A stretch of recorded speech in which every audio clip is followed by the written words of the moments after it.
Aya Studio.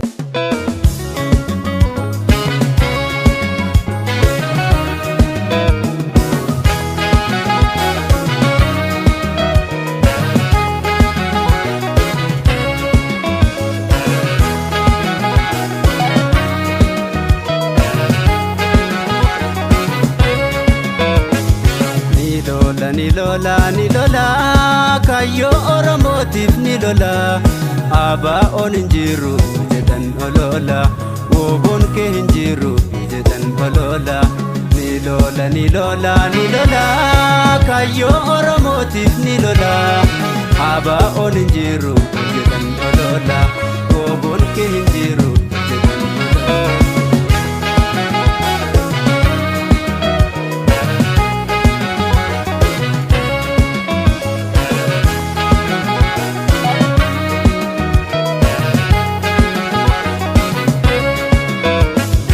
Gantum biya gante wobo bakkan buutu kumatam neganus qabsonin nabamtu aba on injiru junta santatu aba on injiru junta santatu ayyo tafakkata kandalagdan shira wan sabaf malle kafeta nonera tolenje doromon nagausinira tolenje doromon nagausinira hidhanne kan Oromo taati akka millatanna ikkanne dinatti taasuma yaadamu nuteetu muraate taasuma yaadamu nuteetu muraate nibaaf na boree akka waalin irree harka wal qabanneenus ni taana irree eega ijoollee keenya nootinne nootarree eegalmaan Oromoo nootinne nootarree. Olkai haleli basuma debir rasasa dokasuma obat tundufa guyambe summa jabat tundufa guyawala umma obat tundufa guyambe summa jabat tundufa guyawala umma.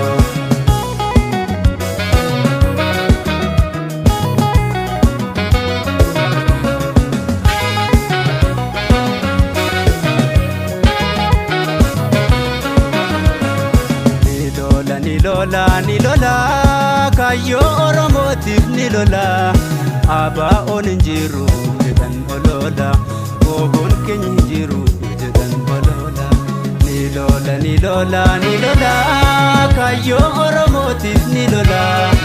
aba on injiru jedan olola wobon kenya injiru jedan olola.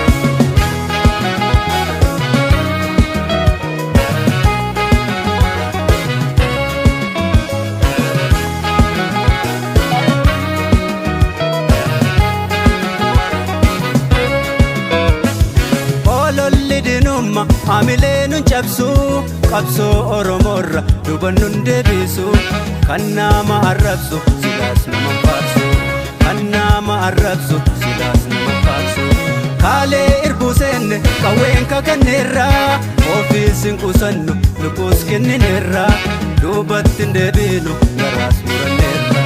duubattin deebiinu garaas muranneerra nibaaf na boree akka waalin irree harka wal qabanneenus ni taana irree eega ijoollee keenya nootin deemnootarree eegalmaan Oromoo nootin deemnootarree olkai haleli baasuma deebir rasasaas dhokasuma obaadhun dhufa guyyaa bilisumma jabaadhun dhufa guyyaa waalabumma obaadhun dhufa guyyaa bilisumma jabaadhun dhufa guyyaa waalabumma obaadhun dhufa guyyaa bilisumma jabaadhun dhufa guyyaa waalabumma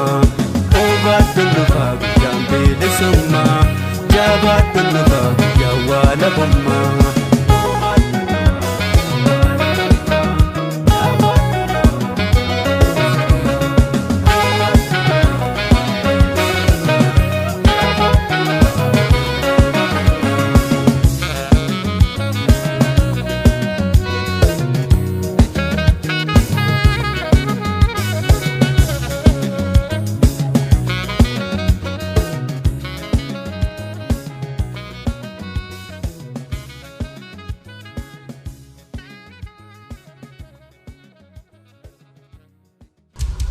Isaayyaas